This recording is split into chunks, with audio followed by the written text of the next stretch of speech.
and it's just not working. It's not going right. You hit obstacles at every twist and turn, and you just have to let it go and surrender. And it feels like you weren't good enough, like you didn't do a good enough job, and you just had to let go of something that was really meaningful and important to you. And going back into that, being not good enough, a lot of people feel like surrender has to do with not being good enough for the task at hand or for the object that's in front of us. And we have to let go because it's something greater than us. We don't like feeling small and not great. We want to feel great. And bouncing off that, what can surrender mean? What are the other opportunities we have to explore this concept, Patrick? So I think the surrender that we're speaking of here is more of a like giving in, and not giving in to. We're not talking about giving in to pressure or surrendering to your. I don't know. I think of like enemies, like in a battle or something, but that's not what we're talking about here. We're talking about surrendering to life and to the present moment right now. Stuff that gurus have been talking about for thousands of years. I'm sure some sort of public figure or speaker or writer that has talked about that at some point. But it's so true. Totally. And I think in this sense, we can look at surrender like in this metaphor of having a battle or a struggle or an enemy. And I think when we're talking about the state of flow, it's a more compassionate energy that we're surrendering to. And in a battle, you're surrendering to someone who wants to do you harm, hoping they'll give you mercy. In this sense, you're surrendering to something that is more powerful than you, something that, as we've heard from spiritual leaders and spiritual texts, is something that you can't understand, you can't speak of, you can't grasp, you can't physically see or touch. You're surrendering to something that ultimately is greater than all things, is the one thing. And in that surrender, not coming from a place of weakness, but coming from a place of strength, and knowing in your heart, knowing inside that by letting go and letting this thing take over, letting this force override your will and your actions, that it's going to be beneficial to you, that it's going to be helpful to others, that it's going to be leading you to your higher potential, into the next best opportunity, instead of steering you astray. And that's what we're talking about when we mean surrender, of letting go, letting your intuition take over, letting this higher power guide you, seeing signs and everyday banality, and recognizing the characters that come into your life that have a little sparkle about them, that are inviting you to do something, and you're like, oh no, the everyday stuff gets in the way. I have this schedule I have to keep, I have this meeting I had to go to, I have this practice or whatever it is, I have to go hang out with my friends at the park. And instead, ignoring the things you thought you had to do, and allowing these magical moments to come into your life and say, you know what, I'm going to be 15 minutes late to my meeting with Patrick this morning, but this character is calling to me. Something about the situation is inviting and opening, and then diving into that and letting go of what you want and being in that moment present for what is. And some might call those synchronicities. Synchronicities, that's exactly what that is. But you can't have synchronistic moments if you're too lost in creating your own preconceived moment. You're getting out of the moment. You're living in moments that haven't happened yet, that might not even happen the way you want them to, instead of seeing what is. Forcing moments rather than being in the flow. Being in the flow. I was late for this podcast meeting that we were supposed to have this morning to get this set up because I was in the flow. I'll admit it. I was flowing, and I was at the coffee shop, and when you're at the coffee shop, you see the people and the places and everyone saying hi and catching up. But I had some really amazing conversations about breath. I ran into a friend who also teaches breathing exercises for their martial arts practice, and had posted some interesting things on Instagram, and we started talking, and someone comes in, and I'm missing my spot in line. The line's moving, but I'm not moving with it because we're in this conversation, and I noticed that, and the person walks behind me and gets in line ahead of me, and immediately in my head, I'm like, okay, that's 5 more minutes, so I'm going to be late now. Right. But the conversation kept going, and we kept like building energy, and then someone else walks in and got behind me in line, and I was like, okay, there's another. I'm going to be really late now. Mm-hmm. But all this conversation led to a boost in energy, more connection, more facilitation of these types of experiences, and maybe us connecting in the future to work on breath together and to expand other people's knowledge of breath. And sorry you had to wait, but I felt like that was important. It was meant to be, man. Like, I wasn't waiting on you. I was in the flow too. He was in his own flow. And so that's part of the surrender, is trusting that others are in their own flow and that you're not disrupting or you're not in the wrong if your flow doesn't exactly match with their flow. And there's been so many countless occasions when you think you're running late to something and then you show up, and everyone's had this experience, and the person's like, oh my God, I'm so glad you're late. I was not ready at all, or I had to do these things, or if you'd shown up earlier, I wouldn't have even been here. Right. And it's like, so were you really late? I don't know. I think you were right on time. Yeah. No, it's a great point. It's a great point. And I find myself having those sort of experiences just like on days where maybe I do feel a little out of the flow, but I put my swimming shorts on and put my hat on. I'm like, okay, I'm going to go to the river. And I go to the river, and sometimes I'm like, I hope I don't really see anyone. I just kind of want to go there and get in and get out. And then I do see someone, and then I have a conversation with that person. And then 5-10 minutes later, hopefully I'm feeling already uplifted a little bit, and maybe that person feels uplifted too, or maybe they don't. Maybe I was so sour that I took their energy from them. I hope not. But what I'm trying to say is these moments when you're feeling kind of down or whatever, but you put that effort out to get in the flow maybe a little bit, and then you're rewarded with maybe just a beautiful person or a spirit that just comes and just changes your day a little bit. Just there may be a 5-minute conversation. It may be life-changing. And I think what just came to my mind is the immediate first step to allowing that interaction is recognizing the present moment, and that all starts with the breath. Because the first thing that comes to mind, like you're saying, you're having your own day and you want to be by yourself and maybe not get noticed or talked to and get back to what you were doing. And then this figure comes out of nowhere and it's like, okay, now I have to engage. I can't be rude and just like walk off on you. Right.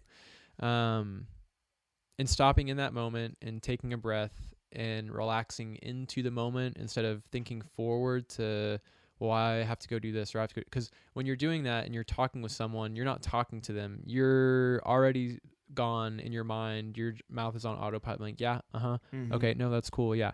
And the interaction is just neutralized. All the positive electricity that was there is just really like, psh, you're like a rubber getting in the way of this great, beautiful electric connection. And the other person can feel that too, and they might not. Maybe they had something to give you in life, an insight, a tip, a hug, money potentially even. I've had that happen. And you were totally closed off to it because you couldn't give them the time of day to just really sit and recognize their humanity and honor them with a good, like, hello, genuinely, like, tell me how you are. I'm here to hear your story, and give them just 5 minutes of your time and all of your undivided attention. And this is a great time. This is like the perfect time to de-stress, because you can say, this person has my attention. They're a loving, kind, caring person. I want to be loving, kind, caring towards them. So all this mental fog, this to-dos and to-don'ts, I'm going to take that to the side, push it back, and just give everything right here. And then you'll leave walking away feeling more equipped to handle the rest of your day, just because you had that like positive charge put in you. Mm-hmm. I think that's a good point. But I think it's important too that you let out whatever feels like you need to let out in that moment. And if you're sad or if you're stressed, I mean, sometimes I think it can be beneficial if someone asks you how you're doing. Hey, they should think about what they're getting themselves into before they ask. I've had to think about that, but it's like, come on, of course I want to. Come on, like I want to ask that person how they're doing because I really do want to know. And I think it's like we need to start breaking away from the coffee shop auto response of how are you doing? Oh, I'm good. Because you're really like when you're ordering food or something like that, the person at the front is more of just like a courtesy. Like, I recognize that you're here. How are you? But really, like, what do you want? And so even with our friends and things like that, we're just so used to giving that, oh, I'm good. Everything's fine. And just ignoring what actually is instead of being like, you know what? If you have 5 minutes, there's some shit going on right now. And I've been having a rough day and I would like to talk to someone about it. Or just saying, some stuff is going on. If you'd like to hear about it, I'd be more than happy to tell you. But if not, then just know that, some stuff's going on, and it's cool. Yeah, and thanks for asking me how I am. And thanks for asking how I am, honestly. Yeah. Just create more open connections. Yeah, back to surrender. Mm-hmm. So how can we encourage people to find surrender from a place of strength as opposed to weakness, and getting people to value this characteristic trait, so when they're confronted with a situation of having to surrender, they can think, oh no, this is going to be good for me. Like, I can approach this with my armor, my shield, my sword, and know that I'm laying all of this down Right. for the greater good, Right. for the greater good of myself. Well, there's no better place to surrender than where you're at right in this moment. It doesn't matter. You don't have to be out in the woods or up in the mountains. Don't get me wrong. Those places would probably be really nice places to surrender. But it's not just surrendering in those moments, but being able to surrender anywhere, which I think is really important, because I don't know, I find it easier to surrender when I'm doing something adventurous, but sometimes I feel like it's hard to surrender in moments when I'm just in my daily routine. Maybe I'm at home and I'm just in my own little flow at home. And I think that's another important part of being in the flow state, is breaking out of these everyday patterns, because so much of the flow state is out of the ordinary and surprise and serendipitous, but so much of our everyday lives are planned and scheduled and like picked apart piece by piece and organized.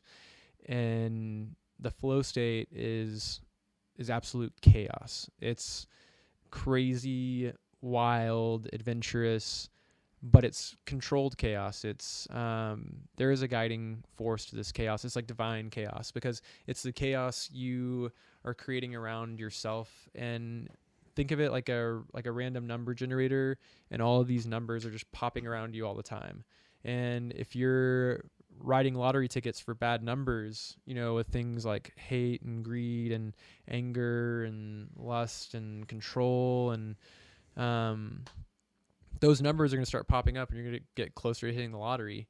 But if you're putting out numbers of like love and compassion and honesty and truth and integrity and these different things, those numbers are going to start popping up, and they're going to start bumping into you and giving you opportunities to interact and engage with them and like get those winning lottery tickets, whether it's like a $5 lottery ticket that you won, or it's like the ultimate jackpot that you happen to scratch off. And the chaos is the chaos you create, and you can create lovely, beautiful chaos. It's like a symphony or some sort of wild abstract painting, or you can create the kind of chaos that is destructive and burns villages to the ground and is uncontrollable and is a force of destruction as opposed to a force of uplifting good. It kind of reminds me of what we were talking about a little bit before the podcast started, just about how like, in a way, powerful we are as humans, and for the greater good or the bad, and just how easy it can be for people to come together in masses and become violent through just the encouragement of being just being around each other.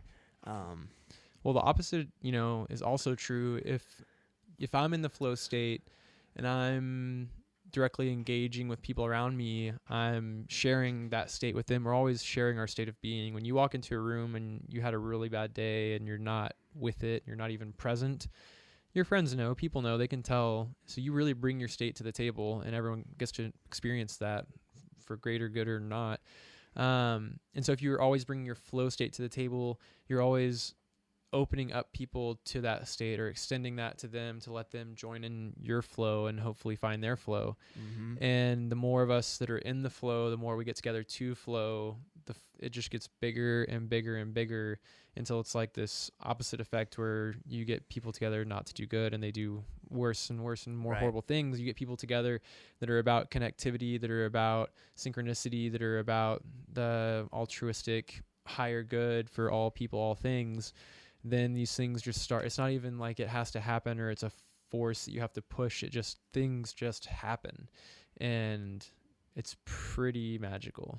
So is there a moment that comes to mind for you, a moment that you've had to surrender, Teo, to the forces at B? Yeah, there are a lot of moments that come to mind. And I think the ones that resonate most recently are anything to do with opening your own business. Knowing, so Shine On Yoga has only been open for 7 months or so now, but it's been, prior to that 7 months, a 2-year journey to get doors open, from planning stages to initial launches and failures and relaunches. And there were several moments in those 2 years when it got real, and I was on my knees, hands in prayer, crying to the heavens, asking, like, what do I do now? This seems like an impossible task, and it seems like every twist and turn is just like getting hammered down again and again, like this nail.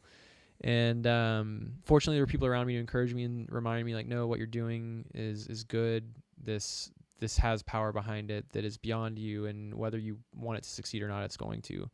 And in the worst of moments, when everything seemed to be going wrong, but you still have to move forward, instead of quitting and giving up and saying, this is all wrong, I'm going to surrender to defeat, to sadness, to these powers that are trying to stop this thing from happening.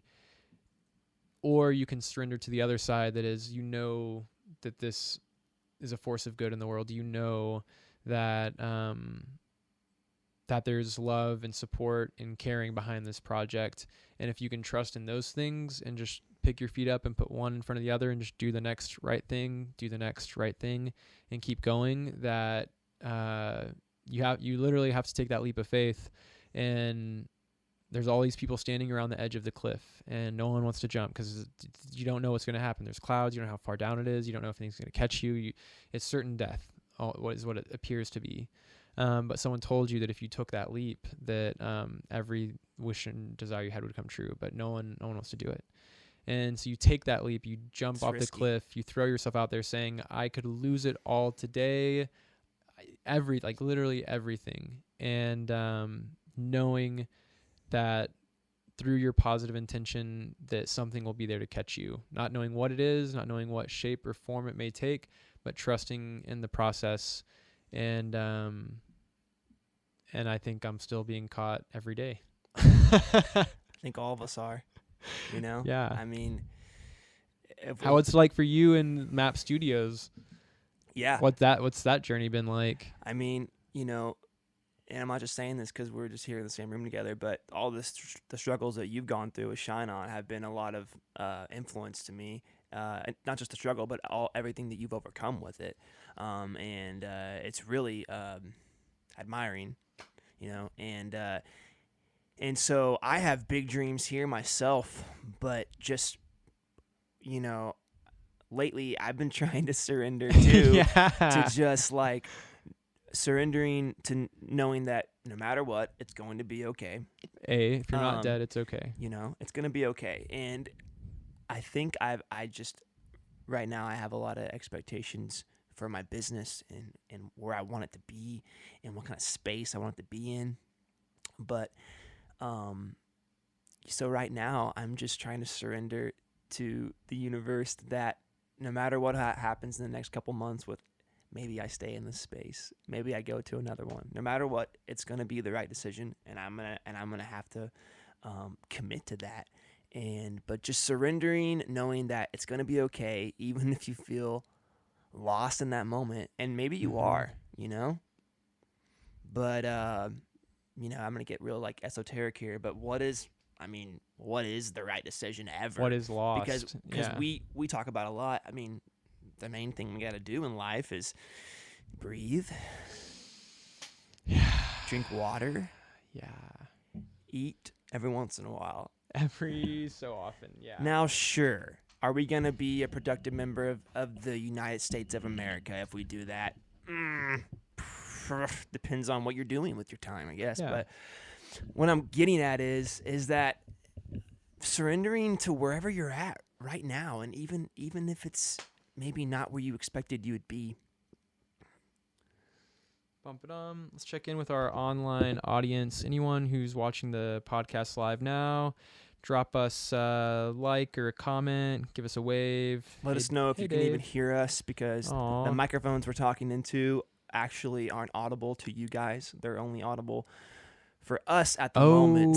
So they're not hearing what we're hearing. They're not hearing what we're hearing right now. Oh, I thought it was like crisp and clean and beautiful. No, there's a chance that no one can hear anything we're saying right now. Oh now. my God. Can you hear what we're saying on the live feed? We aren't sure. That's what we just talked about. If you didn't hear us. Yeah. But regardless, we do have audio recording right now that picked up probably the last 2/3 of our podcast, which we will be uploading to the interwebs. Oh, all right. Well, did that. Feeling pretty good about that, though. Yeah. Oh, let's try and leave our friends with some tips. What would be your number one tip today? And maybe it's your number 5, but you're remembering it right now, on surrendering to the flow state. I like that. I think my number one tip to surrender into the flow state would be to just have this mantra, taking in a breath, slowing down your breath, slowing down your heart rate, returning back to a relaxing, healing state, and saying to yourself, it's going to be okay. And it's that simple. It really is that simple. And there have been times in my life when I was sitting in your shoes and someone was saying, just breathe and tell yourself it's okay. And I'm in like the middle of a panic attack. And I'm like, what the hell are you talking about? Like, this is not going to be okay. Corny. It's okay for you because everything in your life is perfect. Right. But life is not perfect. Not true. Yeah. So reminding yourself, even if you don't believe it, when you say it, fake it till you make it. And just know that all things change, all things pass, everything is temporary, and however you're feeling right now, even if it's the highest high or the lowest low, it's not going to be forever. And that low may spark something for you in the future, like creativity or a story, or you might change someone because of what you went through. So just know that, people, okay? Yeah. So I love you. Breathe and tell yourself over and over, it's going to be okay. It's going to be okay. I like that. Yeah, what's your tip? My tip, I think you gave a good one, which kind of had to do with breathing a little bit, right? Breathing and helping you get present in the moment. One thing that I would say, and maybe this isn't the best one, but it's one that I learned from my homie Eckhart Tolle. No, I'm just kidding. He's not my homie, but I've read his books. Is to be the watcher of your thoughts, and that you don't have to define yourself as those thoughts or to associate yourself with those thoughts, to know that a thought can just go through your ear and let it out the other, and you don't have to hang on to it, and that doesn't have to be you. That's funny because that ties directly in with our yoga teacher training program right now at the studio, Camp Utopia Yoga. And we move each weekend through the chakras. And right now we're on 3rd chakra, solar plexus, Manipura. And that one is all about action and I will. We've gone through feeling safe and protected, understanding our desires and wants and needs. And now we're acting on those things. And the quote for this weekend is, you do not have to believe anything you think. I like that. Yeah. I like that. Always question being the watcher, because we think some odd things about ourselves sometimes We that do. if you get down to the root of it, just is plain and simple not true. And you don't have to believe these things you're thinking. So just here's the thing. Thoughts are limitless. Yeah. I mean, we're going to have dark thoughts and we're going to have light thoughts. I guess what comes next is, what are you going to act on? Ooh, what is useful? Yeah. Well, folks, thank you for tuning in. And if you caught the live portion, just know that there is more on the way. We're about to transition into a little interview segment that we've recorded, and we might put in some tunes for you. Patrick has a lot of, not to put him on the spot or anything, he's on the spot, a lot of new tunes that he's been working on and mastering and mixing, and a few select people have gotten to hear them, but it is of my opinion that the world needs to get a little sneak peek of this freshness he's brewing. I appreciate that, Teo, and yes, especially one quick story. So my hard drive that has all my files on it since 2013 just recently had a little hiccup, and I was really scared yesterday. I felt like I was in the hospital and someone was going to come out. And this is kind of maybe a bad analogy in some ways, but was going to come out and like tell me that like, I'm sorry, but your loved one has passed. You know, like, no. I felt like this huge part of me was about to just be taken away, and there was nothing I could do about it. And luckily, I brought it to this computer sales repair right down the road from where I'm at, off Old Ranch Road, and those guys, I'm pretty sure they're gonna fix it for me. So, but regardless, surrendering to the moment, knowing that it's you can make more tracks. Okay. You've made I can tracks. make more. I could redo them. You're a track man. This is true. This is true. But what I'm trying to say is, I am gonna release those before ASAP. They disappear. Yeah. Okay. This is another thing about the universe that was discussed yesterday. It just happened for our friend Patrick, and getting these disruptions in life, these things that seemingly F up your whole day, and you have this panic moment where you're like, oh my God, my baby's dying. That's the universe giving you a strong nudge of like, you've been feeling the pull, you've been talking about, oh, I need to do this thing, I know I need to do it, I'll do it soon when I'm ready, I'm not ready yet, the world, whatever. And this is the universe saying, wake up, It is time. If you don't do it, you're going to lose it. Put it out there. And it's a good mantra for the week. If you don't use it, you'll lose it. Put it out there. All your love, put it out. All right. Thanks for tuning in. This is Thank you. State of Flow. State of Flow. And stay tuned for phase 2.